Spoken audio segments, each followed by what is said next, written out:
मैंने आपकी सेवा में और खातिरदारी में कोई कमी रहने दी हो तो मुझे बताइए काकी। आगे बिला चौपट करने। माफ कीजिएगा, आज मुझे अपना समय बांटना पड़ा क्योंकि कोई दूसरा काम आ गया था। लेकिन आप ही बताइए, क्या मैंने कोई कमी छोड़ी है? तुम आजकल की लड़कियां क्या सोचती हो? ऊपर ऊपर से ख्याल रखोगी तो हम सब खुश हो जाएंगे। असली परेशानी की जड़ ना तुम लोगों की महत्वाकांक्षा है। ये भी करना है और वो भी करना है। अरे लेकिन जरूरत क्या है घर से बाहर जाकर काम करने की? घर में इतने सारे लोग कमाने वाले हैं ना, तो बहू का काम करना जरूरी है। और प्रतिभा दीदी की बात अलग है, उनको तो घर भी संभालना था और घर चलाना भी था। तुम्हारे उम्र की लड़कियां नौकरी करती है पॉकेट मनी के लिए और पैसे कमाती है अपने शौक पूरे करने के लिए। ऐसी बात नहीं है काकी, पैसे कमाने के लिए नहीं, अपने पति का साथ देने के लिए काम कर रही हूँ। मेरी महत्वाकांक्षा तो बस इतनी है कि मैं अपने पति को कामयाब देखना चाहती हूँ। अरे रहने दे रहने दे। अरे तू अपना काम कर रही थी, हमारी तो सेवा मजबूरी में करनी पड़ी ना। तेरी माँ ने यही सिखाया तुझे, ये संस्कार दिए हैं? मेरे संस्कार यही है कि मैं अतिथि को नाराज होकर ना जाने दूं। आप ही बताइए काकी, जब तक मैंने भजन गाना बंद नहीं किया, क्या ऐसा एक भी पल था जहां मैंने आपका ख्याल ना रखा हो? शास्त्रों में कहा गया है कि एक बहू जब रसोई संभालती है तो वो अन्नपूर्णा पार्वती होती है, जब भक्ति पाठ करती है तो सरस्वती होती है, और जब धन संचय करती है तो लक्ष्मी होती है। एक बहू सिर्फ धन संचय ही क्यों, धनार्जन में भी तो मदद कर सकती है ना। जैसे लक्ष्मी जी विष्णु जी के बाईं ओर खड़े रहकर उनके काम में मदद करती है। अगर मेरे पति को मेरी जरूरत थी अपने काम में, तो मैं उन्हें मना कैसे कर सकती थी? मैं सिर्फ अपना पत्नी धर्म निभा रही थी, और अगर आज मेरी वजह से उनकी वो डील टूट जाती तो क्या घर की लक्ष्मी का अपमान नहीं होता? अतिथि सेवा करना भी मेरा धर्म है। एक बहू सारे काम एक साथ कर सकती है, इसीलिए तो देवी के अष्टभुजा नारायणी स्वरूप की पूजा की जाती है।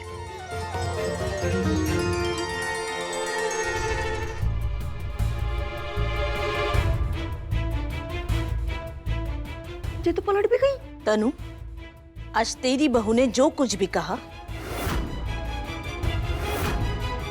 उससे तो हमारी आंखें खुल गई। तनु, तुम्हारी बहू सच में संस्कार और आधुनिकता में मेल बनाकर रखना जानती है। सही अर्थों में ये इस घर की गृह लक्ष्मी है।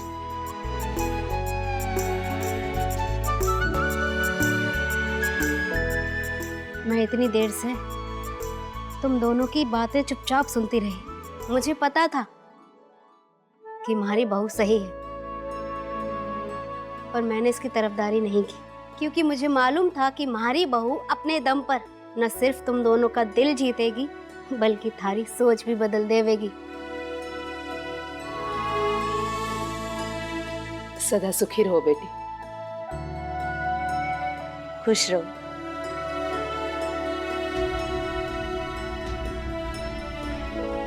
बहू, अपने आप को कभी मत बदलना, किसी के कहने पर भी नहीं। और तुम्हारे अंदर कोई कमी नहीं है। सदा ऐसी ही संस्कारी और आधुनिक बहू बन के रहना।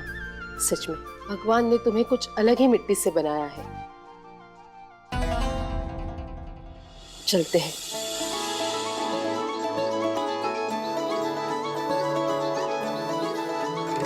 जल्दी मिलेंगे। हाँ, नजर न लगे।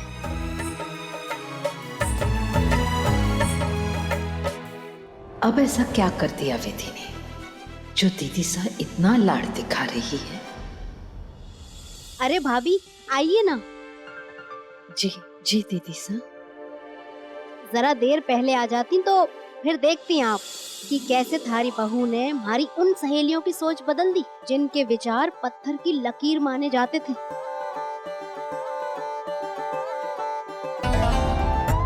दीदी सा, मैं तो हमेशा कहती हूँ मेरी बहू असली हीरा है।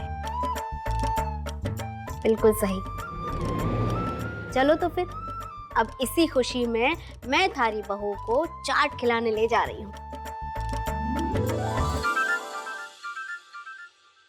आप भी चलो। नहीं नहीं दीदी सा, मुझे कुछ काम है। एक काम कीजिए ना, आप इमरती और पायल को लेकर जाइए। हाय सच्ची, मारे को तो गोविंद राम की आलू टिक्की घड़ी चोखी लगे है। चलिए चलिए चलते हैं। हाँ तो फिर चल, आजा पीछे पीछे। चल विधि। दिव्या कहाँ गायब हो गई? पायल, पायल चल, तू चल हमारे साथ, चाट खा के आएंगे। अरे भाभी मुझे नहीं अरे चल ना, अरे घड़ी अच्छी बना रहे हैं वो। चल चल, हाँ मजी से आते हैं। हाँ चल चल। एक बात गांठ बांध लो प्रतिभा, तुम विधि को नुकसान पहुंचाने की कोशिश नहीं करोगी। हमें ऐसा लग रहा है कि उसे देवी का आशीर्वाद प्राप्त है। वो ना सिर्फ स्वयं मौत के मुंह से निकल आई, बल्कि वेद को भी बचा लाई। उसे कुछ नुकसान हुआ तो कहीं तुम्हारे परिवार पर विपत्ति ना आ जाए। गुरुजी, मैं विधि को खुश रहने नहीं दे सकती। आप तो जानते हैं उसने मेरे परिवार के साथ क्या किया है। 10 सालों से मैं अपने बेटे से दूर हूं, और वो सिर्फ विधि की वजह से। अब ग्रह दशा बदल रही है, उसकी बहन को भी तुम घर में लेकर आ गई हो। अब सब कुछ वेद के ऊपर है। अब सब समय के ऊपर छोड़ दो, वरना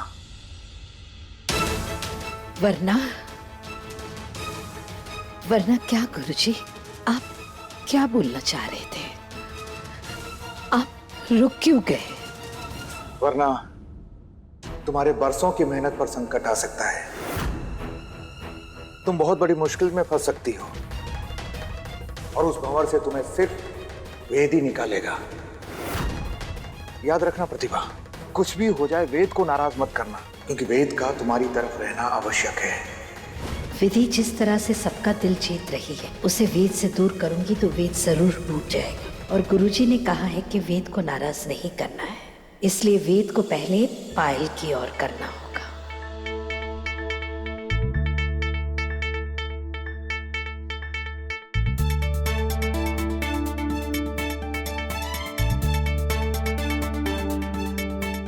वाओ, सो ब्यूटीफुल। क्या हुआ डार्लिंग, ये चेहरा क्यों उतरा हुआ है? क्योंकि मैं थक चुकी हूँ लक्स। यू नो व्हाट, वो विधि सबके नजर में इतना ऊंचा उठ गई है ना कि मैं छोटी लगने लगी हूँ उसके सामने। ऐसे मेरी कोई वैल्यू ही नहीं है, नौकरानी बन के रह गई हूँ इस घर की। एंड यू नो व्हाट, तुम्हारा छोटा भाई वेद डील पे डील साइन किए जा रहा है इन्वेस्टर्स के साथ। लक्स, ऐसा ना हो कि एक दिन वेद दुकान का मालिक बन जाए और विधि इस घर की मालकिन, और हम दोनों नौकर नौकरानी। कुछ करो लक्स, तुम हंस क्यों रहे हो? अरे वेद जितनी भी डील्स कर ले, वो मेरी बराबरी नहीं कर सकता। मेरी अपनी सेटिंग है। सेटिंग मतलब? हाँ डार्लिंग, तुम्हें क्या लगता है ये जो हर हफ्ते तुम्हें इतने महंगे महंगे गिफ्ट दे रहा हूं, इन सब के पैसे कहां से आते हैं? लक्स, सुंदर भैया को इन सब के बारे में पता है? अरे नहीं, किसी को कुछ नहीं पता है। हाँ, सबको यही लगता है कि मैं सुंदर भैया के अंडर काम करता हूं। लेकिन बहुत जल्दी ना दिव्या, कोई नहीं जानता कि जल्द ही इन सब चीजों का मालिक मैं बनने वाला हूं।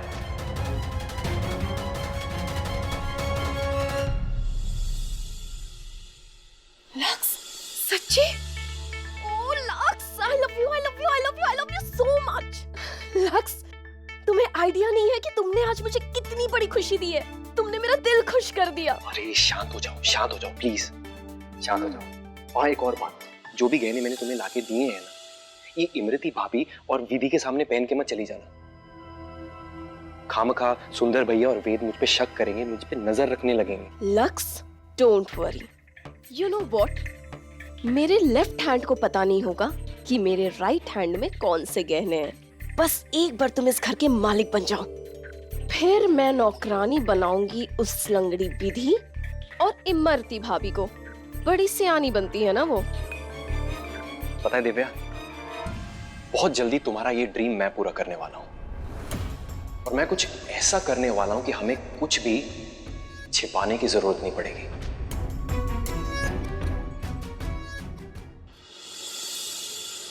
बहू तू बुरा ना माने तो एक बात कहूँ। कहिए ना। तू पायल को जल्द से जल्द घर वापस भेज दे। बात और बिगड़ने का इंतजार मत कर। बस एक बार माँ 4 धाम की यात्रा से वापस आ जाए, तब तक पायल मेरी जिम्मेदारी है। अरे अरे चल ना। अरे भाभी मुझे कोई इंटरेस्ट नहीं है ये चाट वाट खाने में। एक तो बिना बात के इतनी सारी तारीफ सुननी पड़ी थी तो। अरे छोरी, मारे को यही तो देखना है कि इन दोनों में कितना प्रेम है। चल मारे को देखने दे।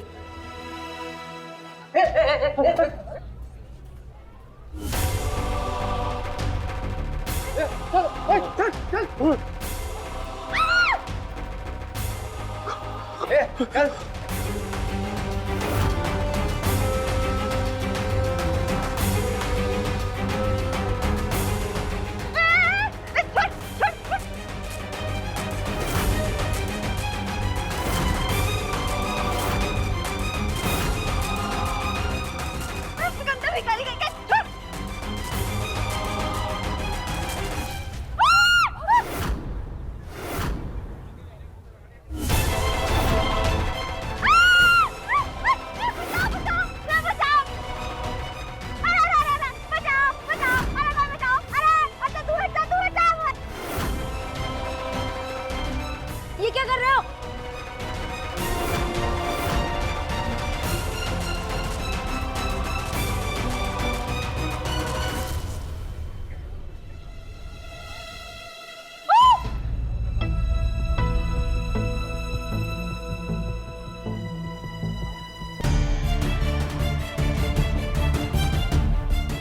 कर गया छोरी का।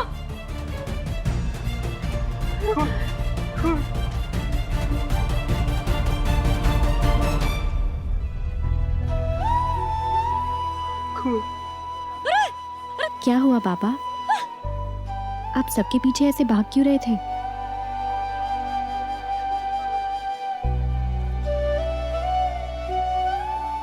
माने तो बस एक रोटी चाहिए खाने के लिए और कुछ देता ही नहीं, सब भगा देते हैं।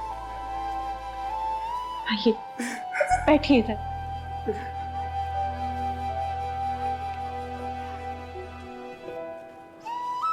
बैठिए, मैं अभी खाना लेकर आती हूँ।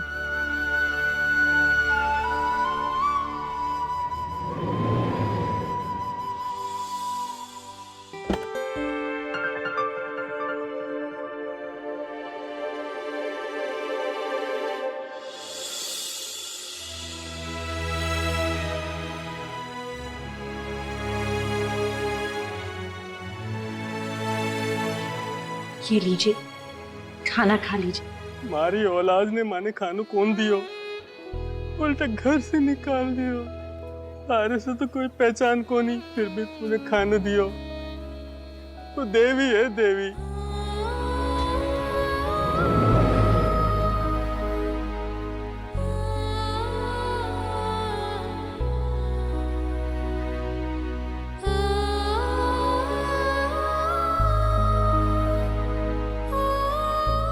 भगवान थारा भंडार अनाज से सदा भरा रखे बिटिया।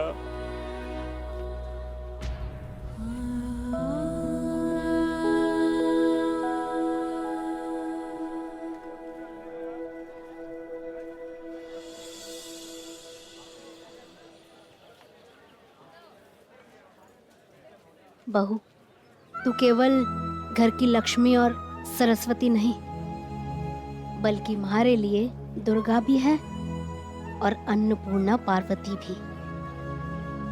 जेल बेड़ा कर रख। बहुत अच्छे बेटा। अरे थारे घाव में तो खून बह रहा है। चल चल चल चल चल, चल आजा, चल घर चल, संभाल के। देखा भाभी, अब कुछ भी करती है और दीदू का फायदा हो जाता है। आपने इस पागल को थका दिया और दीदू बुआ दीदी की नजर में देवी बन गई। किस्मतो भिखारी, तो क्या करे मुरारी। अब चलो। पायलिया, संभाल के। गोबर, गोबर, जल्दी आ, कहाँ रह गया? दवाई लेके आ, बहू के हाथ में चोट लग गई है।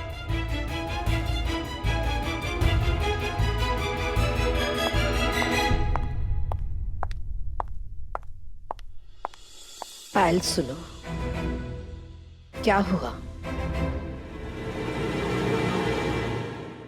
चल थोड़ा आराम कर लेना, कुछ भी काम करेगी तो घाव खुल जावेगा, ध्यान रखना। जी हमें ये डील मिल गई। ए लड्डू, नीचे आके बात सुन। क्या हुआ बुआ दीदी, इतने सीरियस क्यों हो? थारे को पता भी है थारी वजह से थारी पत्नी कितनी परेशान हुई? क्या हुआ? वो तो इसमें गुण ऐसे हैं, 4 काम संभाल लेती है। जरूर तूने मोती बांटे होंगे पिछले जन्म में, तभी तो इतनी भली पत्नी मिली है थारे को। मोती नहीं बुआ दीदी, हीरे बांटे थे, हीरे। तभी तो मुझे विधि जैसी पत्नी मिली। मेरी पत्नी बेस्ट है। दीदी क्या हुआ? अरे देखा, थारी बींदनी हमारी जान बचाते हुए घायल हुई है। ये किस? और ऐसे दीदो बुआ जी की नजर में ना और भी ऊंचा उठ गई। मुझे तो यही समझ आ रहा है कि तुम जो भी दाव चल रही हो ना, वो उल्टा पड़ रहा है। हाँ आंटी जी, मुझे भी ऐसा ही लग रहा है। कभी सोचा तुमने कि शतरंज के मोहरे कभी सीधे, कभी टेढ़े, कभी ढाई घर क्यों चलते? नहीं, क्यों? ताकि दुश्मन को हर तरफ से घेर ले। सीधी सीधी चाल तुम बहुत चल चुकी, अब थोड़ा ढाई घर चल कर देखो। कैसे? कभी सोचा तुमने कि वेद के मन में विधि के लिए प्यार क्यों जगा? वेद उसकी तरफ आकर्षित क्यों हुआ? चल अब तू इसका ख्याल रख, मैं चली।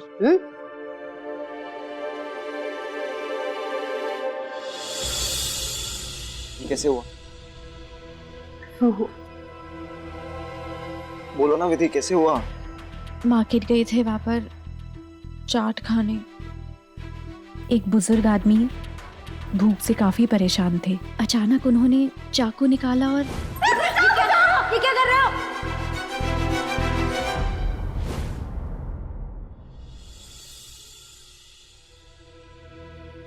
तो उस चाकू पे तो जंग भी लगा हो सकता है।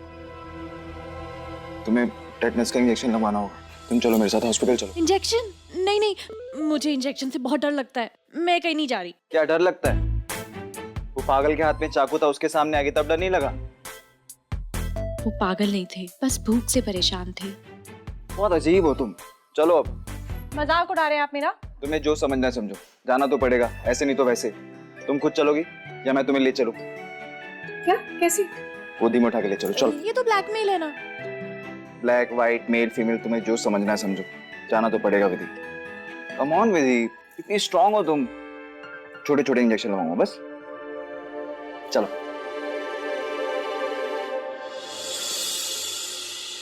मानती हूं मैं कि विधि बहुत बहादुर है, पर वेद के सामने वो एकदम बेचारी बन जाती है।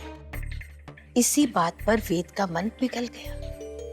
शादी के पहले दिन से ही वो वेद के सामने बेचारी बनी रही और वेद को यही जताती रही कि शादी उसके लिए भी उतनी ही बड़ी मजबूरी है जितनी वेद के लिए। अगर तुम वेद को अपनी तरफ करना चाहती हो तो वेद की भावनाओं को अपने बस में करना होगा। मतलब अगर मैं भी दुखियारी और बेचारी की तरह बिहेव करने लगूं तो वेद जी मेरी फिक्र करने लगेंगे।